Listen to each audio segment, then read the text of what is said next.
wabarakatuh. Kita mulakan dengan umul kitab Al-Fatihah. A'udzubillahi Bismillahirrahmanirrahim. Alhamdulillahirabbil alamin arrahmanir rahim maliki yaumiddin. Iyyaka na'budu wa iyyaka nasta'in. Ihdinas siratal mustaqim. Siratal ladzina an'amta 'alaihim ghairil maghdubi 'alaihim waladdallin. Bismillahirrahmanirrahim. Alhamdulillahirabbil alamin. Wassalatu wassalamu ala asyrafil anbiya'i wa mursalin wa ala alihi wa sahbihi ajma'in. Hujan. Rabbi shrah lana sudurana wa yassir lana umurana wahlul 'uqdatam min lisanina yafqahu qawlana bihaqqi sayyidina Muhammadin sallallahu alaihi wasallam. Rabbi adkhilna mudkhala sidqin wa akhrijna mukhraja sidqin waj'alna min ladunka sultanan nasira.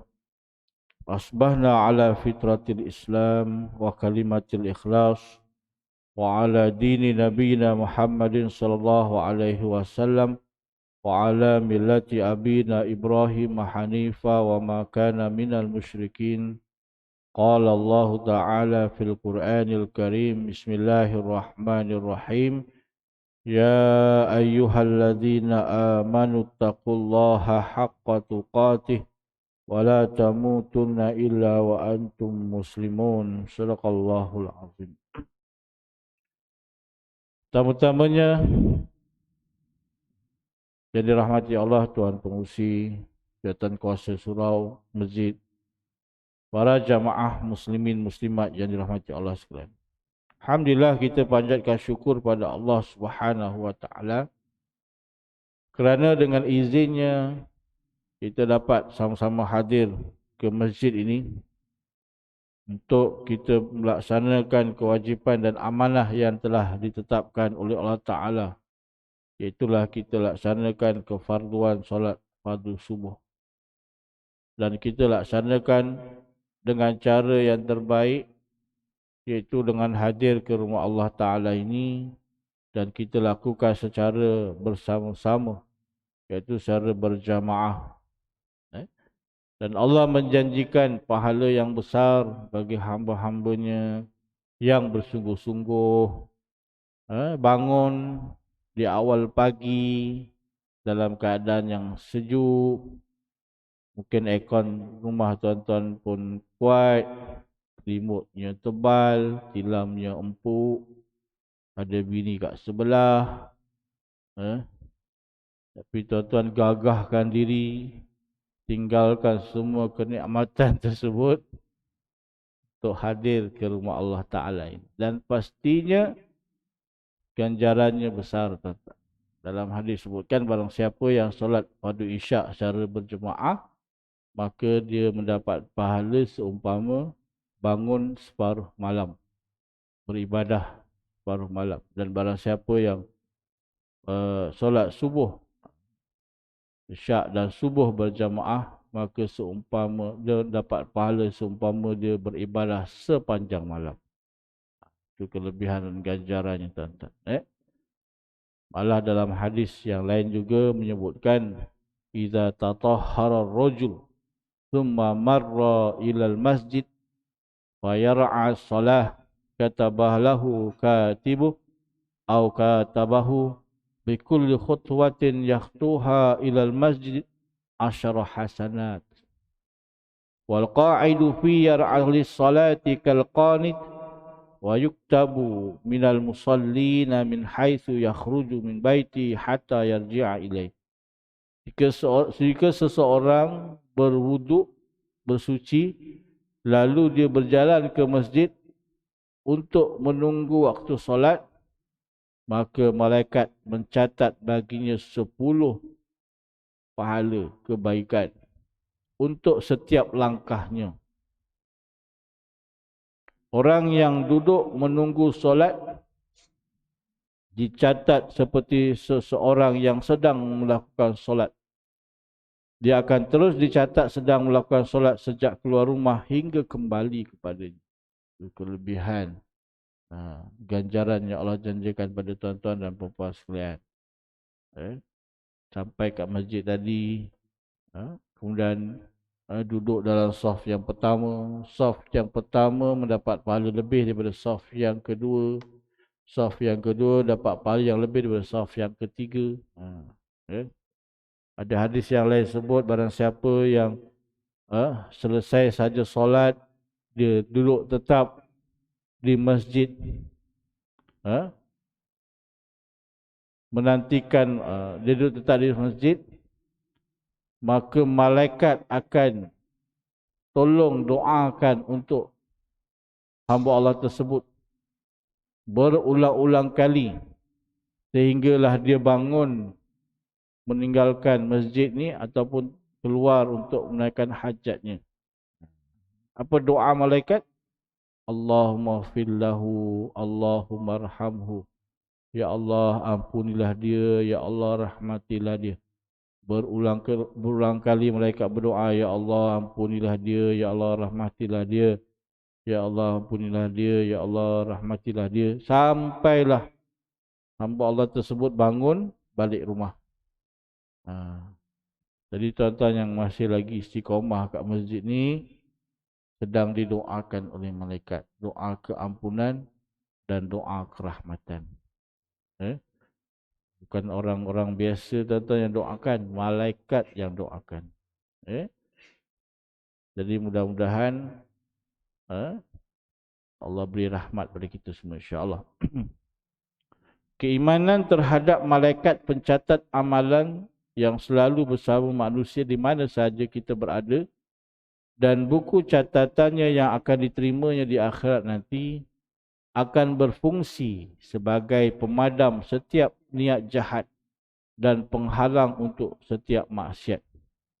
Orang ini akan berfikir beberapa kali terlebih dahulu sebelum mengucapkan walau hanya sepatah perkataan. Orang yang beriman dengan wujudnya malaikat Raqib dan Atid yang mencatat segala amalan manusia, kesannya tuan-tuan, maka dia akan segera bertaubat pada Allah Ta'ala. Sebab kita ni manusia biasa. Kita ni bukan Nabi Muhammad seperti Nabi dan para Rasul yang maksum, yang diampunkan dosanya yang dahulu dan akan datang. Kita ni orang awam. Kadang-kadang kita kadang-kadang kita dalam keadaan sedar ataupun tak sedar, lupa lalai ada melakukan dosa. Maka bila kita menghayati dan mengimani bahawa setiap perbuatan, amalan, perkataan kita ni sentiasa diperhati dan dicatat oleh malaikat Raqib dan Atid, maka kita tahu bahawa dosa kita juga pastinya telah direkodkan oleh malaikat-malaikat ini. Dosa-dosa kita pastinya direkodkan. Dan kalau masih ada dalam buku rekod tersebut, tuan-tuan, maka akan menyukarkan kita untuk masuk ke syurga dan menjadi asbab dihumban dalam neraka. Kalau masih tercatat. Sebab itu, kita kat dunia ni bila kita menghayati dan mengimani tentang perkara ini, maka kita nak supaya dipadamkan dengan cara kita beristighfar dan bertaubat pada Allah Subhanahu Wa Taala. Kita perbanyakkan solat sunat taubat, bangun malam, ataupun perbanyakkan istighfar, bersungguh-sungguh kita minta ampun pada Allah Ta'ala. Mudah-mudahan dosa-dosa kita itu akan diampunkan dan akan dipadam daripada catatan malaikat. Di samping kita akan menjadi orang yang sentiasa berhati-hati. Itulah ciri-ciri orang yang bertakwa, berhati-hati daripada melakukan maksiat walaupun sekadar ucapan. Walaupun sekadar ucapan yang ringkas ataupun detikkan hati untuk melakukan maksiat. Apabila kita memahami bahawa setiap apa yang ada dalam hati kita, apa yang kita ucapkan walaupun kecil, semuanya dicatat, maka kita akan bersikap berhati-hati untuk melanggar perintah Allah Ta'ala, untuk melakukan maksiat. Imam Al-Qurtubi dalam tafsirnya meriwayatkan ucapan seorang salafus soleh. Buku ini, buku amalan ini, buku rekod ini, lidahmu menjadi penanya. Air liurmu menjadi dakwatnya. Dan tubuhmu menjadi kertasnya. Kamu sendiri yang mengimlakkan ataupun yang menulis kepada malaikat Al-Hafazah. Tidak ditambah ataupun dikurang. Jika kamu menyangkal isinya, maka akan dihadirkan saksi daripada tubuhmu sendiri. Imam Al-Qurtubi kata. Yang merekodkan, yang menjadikan rekod buku ini baik ataupun buruk ialah diri kita sendiri. Malaikat Al-Hafazah, Raqib dan Atid ini mencatat je. Dia kerja mencatat. Dia tidak mereka-reka cerita, dia tidak menambahkan ataupun mengurangkan, dia tidak memalsukan ataupun dia tidak berdusta. Dia mencatat saja perbuatan-perbuatan yang kita lakukan. Maka seumpama kitalah sendiri yang menjadikan buku catatan amal kita ni bersih ataupun kotor. Kan? Contoh mudahnya report kad sekolah pelajaran kita ataupun anak-anak kita lah. Kita dapat A ke, dapat B ke, dapat E ke, dapat apa pun, bergantung kepada usaha kita. Kan? Kita menjawab, kita yang membaca, menghafal, mengulang kaji, kita yang jawab peperiksaan. Guru je menanda je. Menanda dan berapa markah yang dapat direkodkan dalam buku rekod kad kita. Lebih kurang begitulah. Malaikat ni dia menulis je. Apa yang ditulis berdasar pada apa perbuatan yang kita lakukan. Jadi tuan-tuan, berusahalah untuk kita pastikan rekod amalan, buku rekod amalan kita ni dalam keadaan mencatat kebaikan-kebaikan. Beliau juga meriwayatkan daripada Abu Zar Al-Adawi yang berkata, buku ini dibuka 2 kali dan ditutup 1 kali. Selama engkau hidup, daripada akhir balik sampailah nyawa kita keluar daripada tubuh.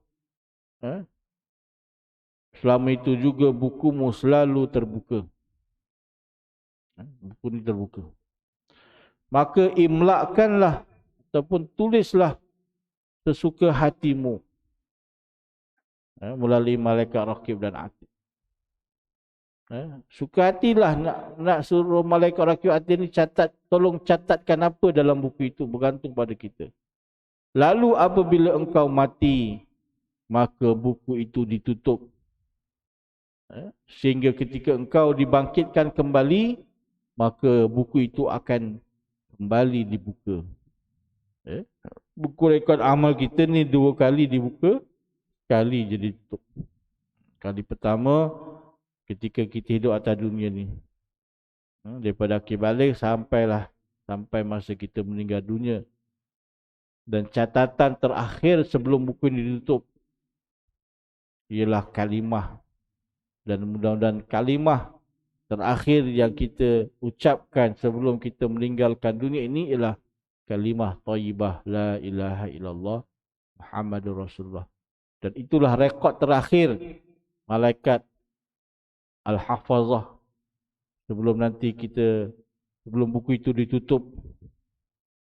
Dan rekod itu tidak akan hilang, tidak akan rosak.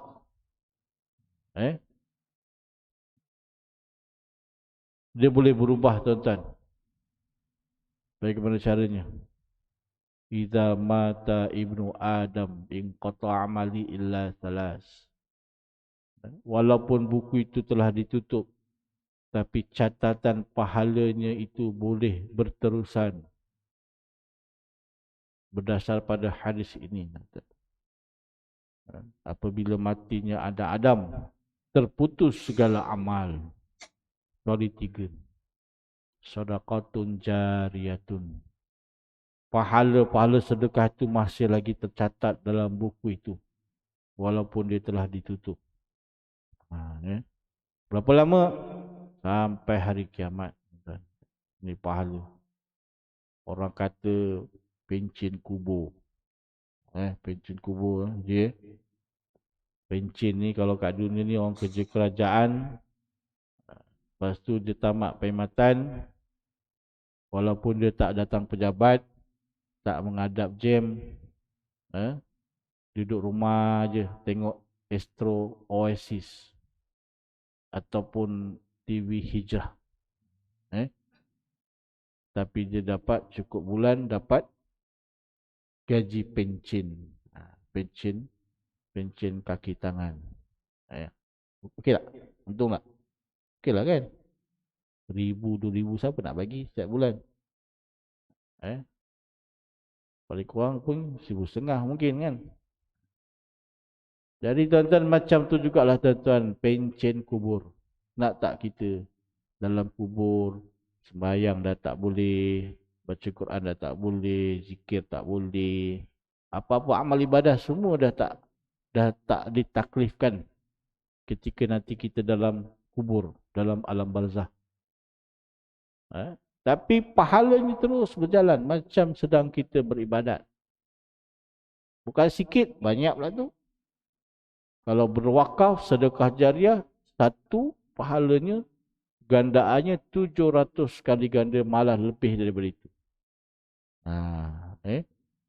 Maka beruntunglah orang yang kat dunia ni, dia sudah membuat perancangan untuk menghadapi kehidupan di alam barzah. Dia buat perancangan macam mana? Dia buat yang pertama, sedekah jariah. Berterusan pahalanya sampai hari kiamat. Hari kiamat tu bila? Wallahu a'lam. Kalau 1,000 tahun, 1,000 tahun lah. Nabi Adam AS sampai sekarang dekat alam barzah.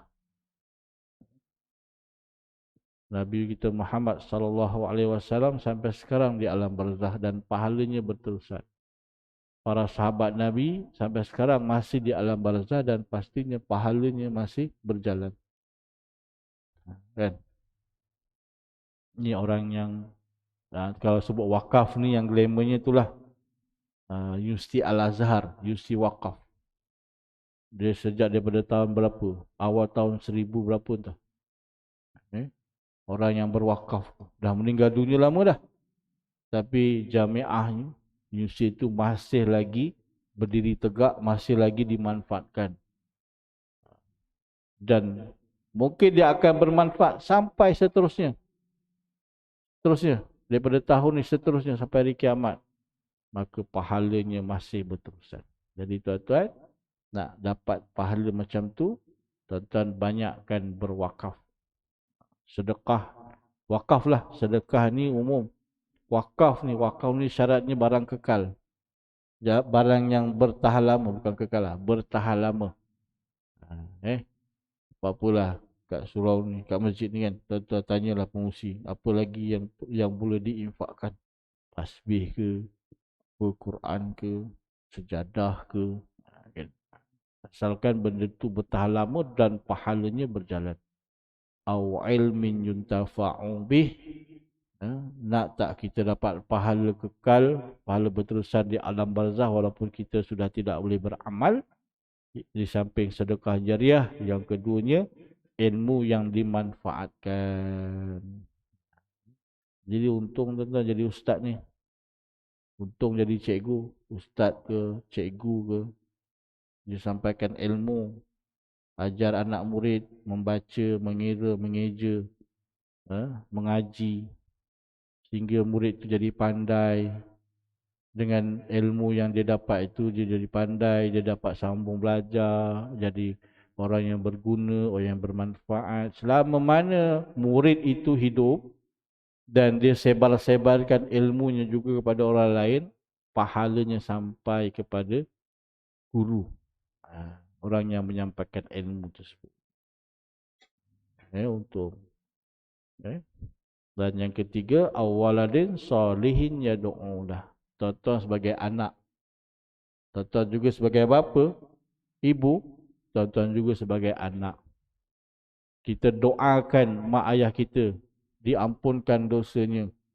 Walaupun dalam buku catatan ketika ditutup meninggal dunia tu ada dosa yang dilakukan oleh mak ayah kita.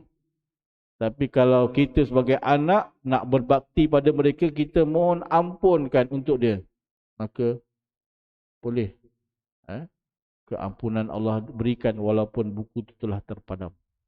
Dalam satu hadis Nabi ceritakan ketika seorang hamba tu dia dihadapkan kepada Allah Ta'ala, maka akhirnya Allah kata kamu dapat syurga Firdausil A'la.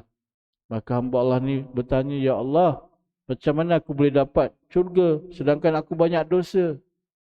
Hadis tu sebut kamu mendapat syurga atas doa keampunan anakmu. Setiap kali kita mintakan ampun untuk mak ayah kita, maka Allah ampunkan dan darjatnya makin tinggi dan makin tinggi.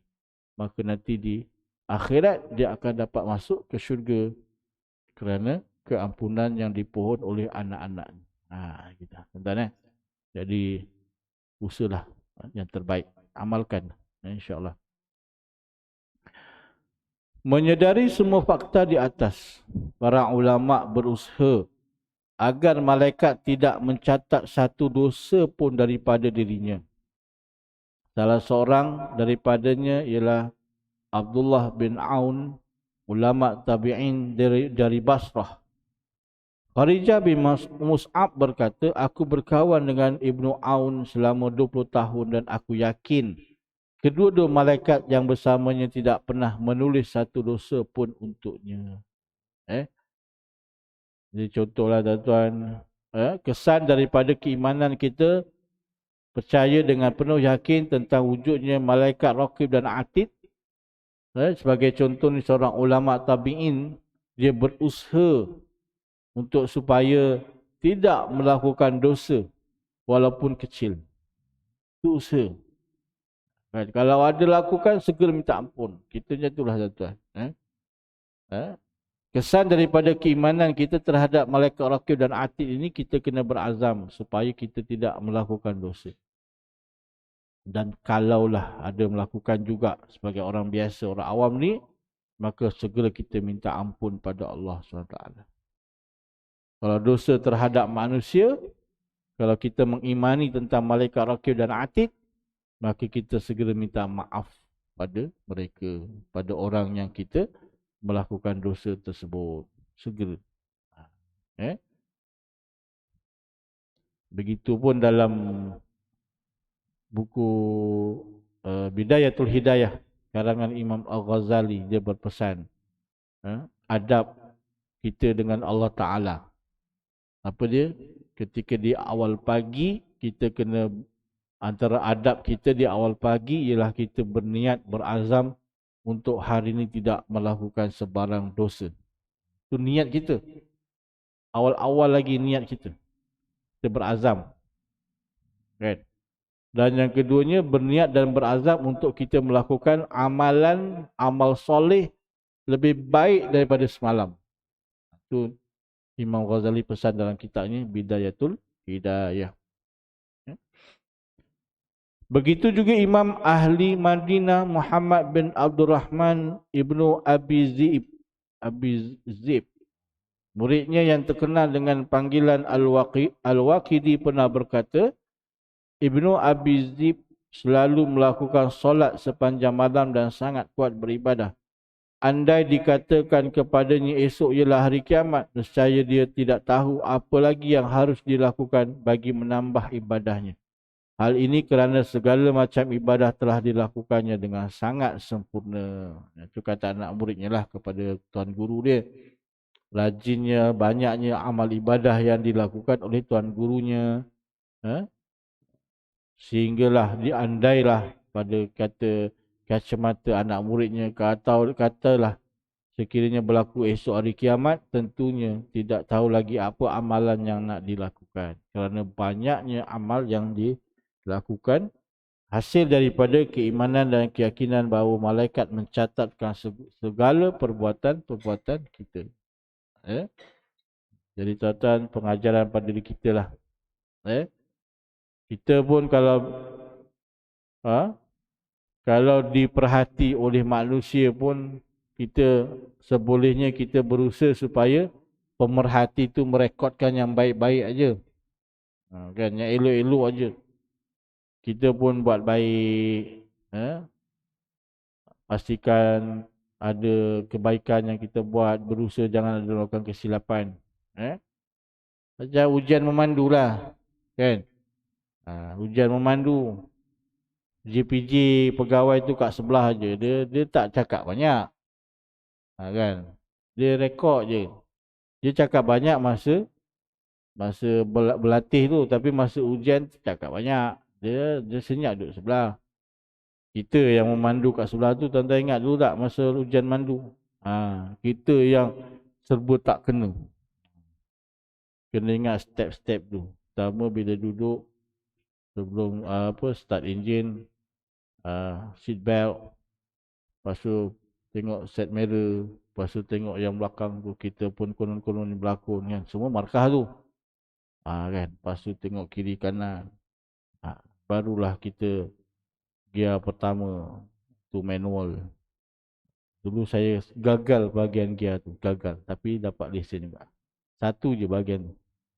Timpang dekat perpat tu, masa dah sepatutnya gang. Saya tak tekan kelas tu kan. Jadi tak boleh nak gerak-gerak. Sampai JP tu, tekan kelas sulit. Tekan kelas tu. Baru saya bergerak. So, saya tengok dalam tu, gagal. Tapi satu je lain semua lepas. Kira lulus lah. Berhati-hatinya kita dalam benda yang biasa pun mandu. Kalau tak ada ujian tu, siap sendehan lagi tangannya, bawa sebelah tangan kan. Tapi bila ujian, semua dah kaku. Macam itulah tuan-tuan, keimanan kita pada malaikat, Raqib dan Atid. Bila kita menghayati, maka kita pun berhati-hati dalam perbuatan. Baik. Jika kita tidak mampu meniru ulama-ulama tabi'in yang sangat hebat dan rajin merencana kata-kata indah ke dalam buku amalannya ini, paling tidak setiap orang daripada kita mampu untuk tidak menuliskan goresan dosa dalam buku catatan tersebut. Jika kita tidak mampu menghiasi lidah dengan zikir dan nasihat, setiap daripada kita pasti mampu untuk diam daripada mengucapkan kata-kata dosa. Ingatlah selalu sabda Nabi SAW yang bermaksud, sesiapa yang beriman dengan Allah Ta'ala dan hari akhirat, adalah dia berkata benar ataupun diam. Man kana yu'minu billahi wal yawmil akhir falyakul khair aw liyasmut. Bila kita tengok cerita kisah para ulama' silam yang begitu hebat ibadahnya setiap masa, yang menjaga lidahnya daripada perkata-kata yang dosa, kita rasa macam jauh. Kita ni lah kan. Bangun je daripada tidur dah buat dosa kan. Dah marah bini kan. Bangun je daripada tidur dah buat maksiat, buka handphone, tengok benda lah dalam handphone macam-macam kan. Berbanding ulama' yang ada. Maka kalau kita tak mampu nak meniru kehebatan ulama'-ulama' dahulu yang menjaga adab dan amal mereka daripada segala dosa, maka sekurang-kurangnya tuan-tuan, kita jangan, kita mampu untuk pastikan supaya tidak ada dosa yang tertulis dalam buku catatan tersebut. Kalau kita tak mampu lidah kita ni untuk pastikan sentiasa berzikir, maka kita sekurang-kurangnya jangan kita pastikan supaya lidah kita tidak berucap dengan ucapan dosa dengan cara diam.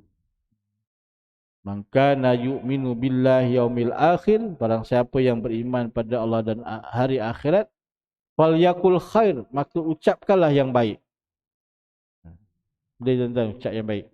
Mulut kita ni mesti kalau keluar je daripada apa yang keluar daripada bicara, semuanya pahala-pahala. Boleh? InsyaAllah boleh. Usaha. Kalau tak boleh, auliyasmud. Kalau tak boleh pula juga diam.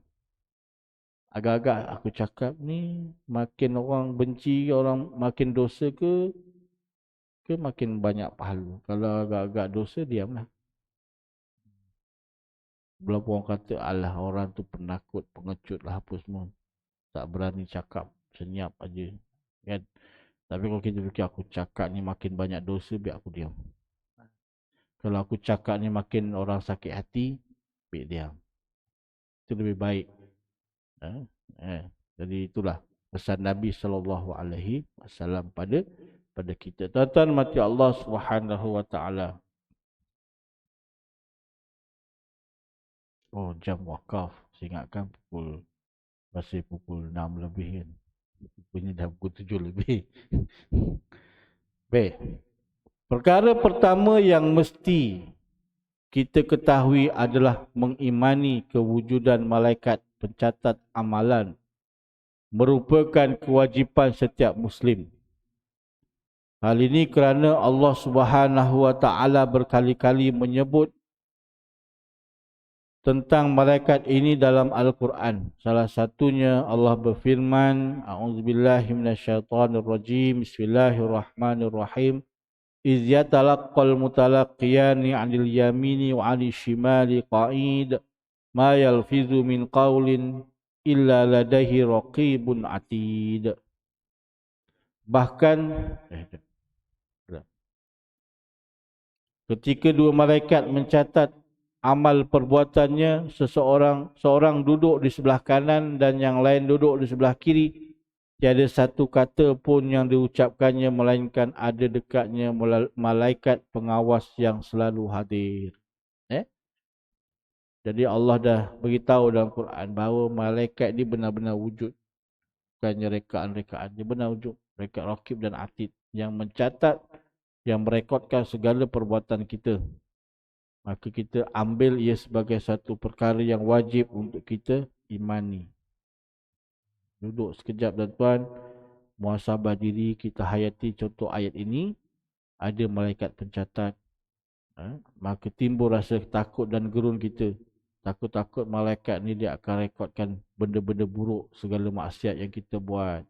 Jadi kita berazam supaya kita melakukan yang baik-baik sahaja, supaya malaikat Raqib yang mencatat kebaikan-kebaikan kita.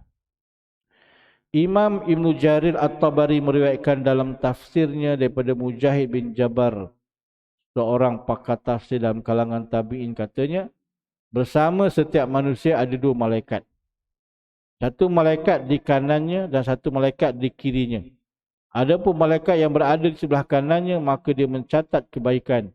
Sementara malaikat yang berada di sebelah kirinya mencatat keburukan. Itu semua. Kedua-dua malaikat ini sangat tekun melakukan kerjanya dan mencatat sekecil mana pun ucapan dan perbuatan manusia sepanjang hari. Walaupun perbuatan kita tu tak nampak nyata, tidak ada bunyi suara, tidak nampak zahir mata perbuatan tersebut, malaikat tetap juga mencatat. Tuan-tuan buka handphone, buka WhatsApp, tuan-tuan dapat mesej. Sebelum nak sebarkan mesej tu, tengok dulu, baca dulu isinya tuan-tuan, baca dulu. Oh, tazkirah, bacaan pun menyentuh hati kita. Sebarkan tu. Walaupun sebaran itu tak ada pun bunyi. Ada bunyi. Sebar. Benda yang tak nampak kan. Tapi malaikat Raqib dan Atid sentiasa perhati. Dia tengok kat sebelah. Haji ni buat apa ni kan. Oh, dia sebar tazkirah. Pahala. Berapa banyak sebaran tu sampai satu dunia. Pahalanya banyak. Cetat mereka. Tengok haji ni dia buat apa tu. Oh, sebar benda fitnah. Oh, tak betul benda tu, maklumat tu. Disebar pula, maka Atid catatkan dosanya. Walaupun perbuatan itu perbuatan yang simple kan. Duduk saja, baca, sebar, post. Ini benda yang sekarang mudah kan, teknologi sekarang. Dia mudah dapat pahala dan mudah juga dapat dosa. Dan kena hati-hati. Macam pisau. Handphone ni dia macam pisau. Kalau yang pegang pisau tu tukang potong daging, dia akan potong dengan elok, dia akan jual. Tapi kalau pisau tu dipegang oleh pembunuh, dia akan gunakan untuk membunuh. Handphone ni dia alat. Kalau kita gunakan yang baik, pahalanya banyak. Tapi kalau kita gunakan untuk dosa, dosanya pun banyak juga. Hati-hati. Bukan setakat Meru je tersebar ni tuan-tuan. Ni boleh satu dunia tersebar ni. Kan? Boleh satu dunia. Sikit-sikit sebar kat orang ni sebar kat orang sebar. Rupanya satu dunia tersebar. Jadi kalau kita sebarkan tazkirah, benda yang baik, nasihat yang baik dan orang pun ambil manfaat dan amalkan, pahalanya tentulah banyak. Kedua malaikat ini sangat tekun melakukan kerjanya dan mencatat sekecil-kecil mana pun ucapan dan perbuatan manusia sepanjang hari. Pada waktu petang, mereka akan mencatat amalan, mengakhiri catatan amalan hari itu, lalu naik ke langit untuk melaporkannya semua kepada Allah Ta'ala. Tugas mencatat diserahkan kepada kedua malaikat lain yang bertugas pada malam hari hingga pagi. Pertukaran tugas, shift berlaku, tuan-tuan. Ada malaikat yang bertugas shiftnya antara pagi sampai petang, asar. Dan seterusnya lepas asar hinggalah kepada besok pagi, bertukar pula dengan malaikat yang lain. Dan setiap pertukaran itu, malaikat akan membuatkan laporan. Melaporkan apa yang dilakukan oleh kita kepada Allah Ta'ala. Dilaporkan pada Allah Ta'ala.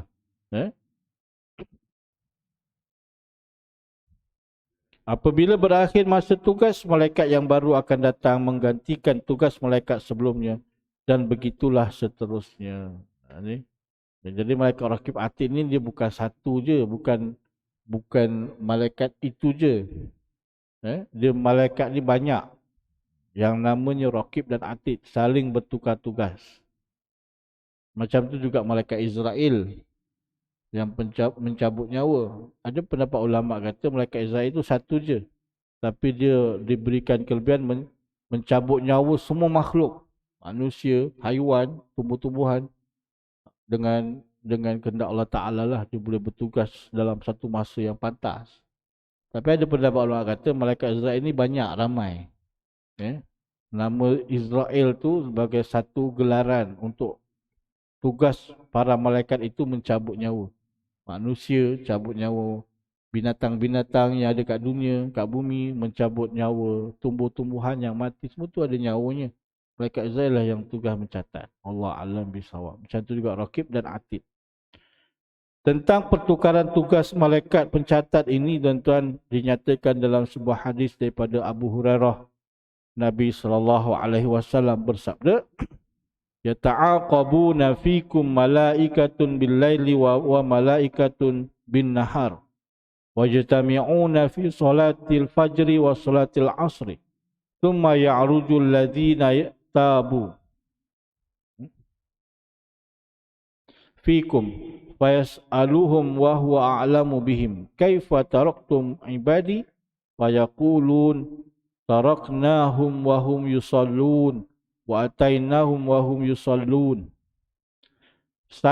Maksudnya saling bergantian turun kepada kamu para malaikat pada malam hari dan pada malaikat pada waktu siang.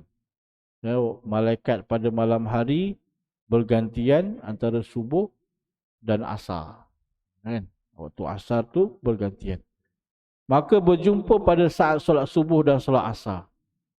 Kemudian malaikat yang tinggal bersama kamu naik ke langit dan ditanya oleh Tuhanmu.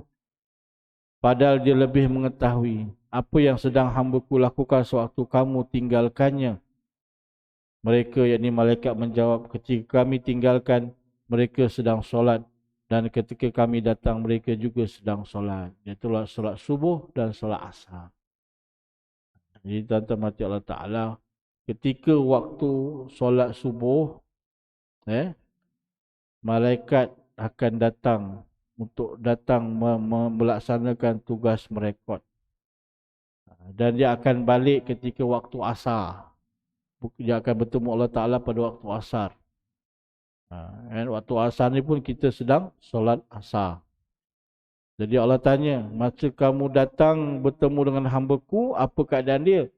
Ya Allah, ketika waktu subuh aku bertemu dengan dia sedang solat subuh. Dan ketika aku nak tinggalkan dia untuk bertemu dengan kamu, Ya Allah, ketika dia sedang solat asar. Jadi tuan-tuan, apa maksud hadis ni? Pastikan malaikat yang memberikan laporan pada Allah Ta'ala memberikan laporan yang baik. Bayangkan ketika malaikat datang waktu subuh, dia sampai untuk mulakan tugas dia, dia tengok hamba Allah tu bukan solat subuh, tengah ngorok, tengah tidur. Solat subuhnya pukul 8, contohlah, betul kan? Ataupun dah hujung-hujung subuh. Malaikat datang tengok hamba yang tengah tidur. Apa maklumat yang dia nak bagi kepada Allah Ta'ala? Apa yang dia kata? Dia malaikat jujur. Dia tak kata apa. Yang dia nampak hamba Allah tu tengah tidur. Tak sembahyang subuh. Okey, itulah report yang dia nak bagi. Ya Allah, ketika aku sampai, hamba-Mu ini sedang tidur. Kan? Masa nak balik, asar tu nak balik bertemu Allah Ta'ala untuk buat laporan, waktu asar tengah apa? Kan? Pun tengah tidur waktu asar kan? Ataupun tengah ngeteh. Waktu azan asar, waktu solat asar, waktu betul-betul tu dia tengah santai ngeteh, ngobrol, sembang dengan kawan-kawannya. Apa report yang dia nak bagi ke Allah Ta'ala? Ya Allah, hamba-Mu ini ketika aku tinggalkan dia sedang ngeteh. Kan? Turu, tidur, ngeteh ke, tengah sembang-sembang, kita buat maksiat ke, na'udzubillah. Jadi tuan-tuan, hayati hadis ni. Pastikan subuh dan asar tu betul kita jaga waktu ni. Azan subuh je kita sampai waktu solat subuh berjemaah. Biar malaikat datang tu, dia tengok je perhati, oh, si fulan ni tengah solat subuh. Itu yang dia akan report kepada Allah Ta'ala. Kan? Dan ketika dia nak meninggalkan kita, waktu asar pun kita sembahyang pada waktunya. Supaya malaikat memberikan laporan yang baik pada Allah Ta'ala. Walaupun sebenarnya Allah tahu, Maha mengetahui, tapi nak berkongsi kat sini peringatan pada kita bahawa malaikat ni tugasnya melapor, mencatat dan membuat laporan. Baik, tuan-tuan mati Allah Ta'ala. Dalam riwayat Muslim daripada Abu Musa Al-Ash'ari, Rasulullah SAW bersabda yang bermaksud, Allah Azza wa Jalla tidak pernah tidur dan tidak layak baginya tidur. Dia selalu mengangkat dan menurunkan timbangan untuk menyukat rezeki manusia. Dia angkat kepadanya amalan malam sebelum amalan siang dan amalan siang sebelum amalan malam. Jadi tuan-tuan mati Allah Ta'ala, itulah tugas malaikat ni tuan-tuan. Dia memberikan laporan, bekerja, melaksanakan ketaatan apa yang telah diperintahkan oleh Allah Ta'ala. Maka setiap amalan kita ni tuan-tuan, semuanya akan direkodkan dan diangkat, dilaporkan kepada Allah Subhanahu Wa Ta'ala. Jadi sebagai muhasabah diri kita, mudah-mudahan kita sentiasa berusaha untuk melakukan amal-amal soleh. Oleh sebab itu, Sayyidina Abdullah bin Abbas benar berkata, Allah SWT menjadikan bersama manusia dua malaikat pencatat, yakni Al-Hafazah, pada waktu malam, dan dua malaikat pencatat pada waktu siang. Mereka mencatat dan menyimpan setiap amal perbuatan manusia. Riwayat At-Tabari. Jadi tuan-tuan mati Allah SWT, itulah dia tugas malaikat Raqib dan Atid yang tidak pernah lalai bosan untuk mencatatkan segala perbuatan kita. Jadi malaikat ni sebenarnya tuan-tuan, di samping mereka ni bertugas setia melaksanakan perintah Allah Ta'ala, menjaga manusia ni tuan-tuan, perhatikan manusia. Nanti dalam satu bab nanti kita akan kongsikan macam mana malaikat ni begitu sayang dengan manusia. Dia sayang dengan kita. Ya. Dan apakah bukti-bukti yang menyatakan bahawa malaikat ni sayang dengan kita? Ada beberapa hadis yang menunjukkan sayangnya, kasihnya malaikat terhadap manusia. Tinggal lagi kita ni lah tuan-tuan yang tak bersyukur. Semua makhluk sayang kat kita. Ikan-ikan, tumbuh-tumbuhan, batu-batu, semua sayang kat kita. Sentiasa doakan kita. Kan? Doakan kita, mintakan ampun untuk kita. Tinggal lagi manusia ni lalai, leka. Masih juga melakukan maksiat. Jadi mudah-mudahan dengan perkongsian kita berkaitan dengan malaikat Raqib dan Atid ini meningkatkan lagi keimanan kita dan azam kita untuk sama-sama berusaha memperbanyakkan amal soleh dan berazam untuk tidak melakukan dosa.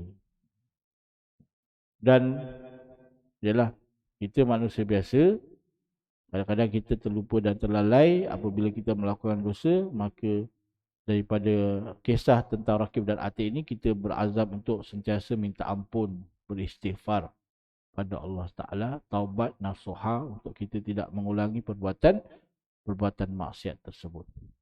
Jadi tuan-tuan, sekadar itu saja untuk tazkirah subuh pagi ini. Mudah-mudahan ada manfaatnya. Minta ampun dan maaf atas segala kekurangan kelemahan. Dan jangan lupa untuk sampaikanlah pesanan-pesanan kepada sahabat-sahabat kita yang tak dapat bersama pada pagi ini, insya-Allah. Barakallahu li wa lakum fil Qur'anil azim wa nafa'ani wa iyyakum bima fihi minal ayati wa zikril hakim. Taqabbala minni wa minkum tilawatahu innahu huwas samiul alim. Aqulu qawli hadza wa astaghfirullahal azim li wa lakum. Wassalamualaikum warahmatullahi wabarakatuh. Kita tutup majlis kita dengan tasbih kafarah dan surah wal asr. Subhanallah bihamdika asyhadu an la ilaha illa anta astaghfiruka wa atubu ilaik.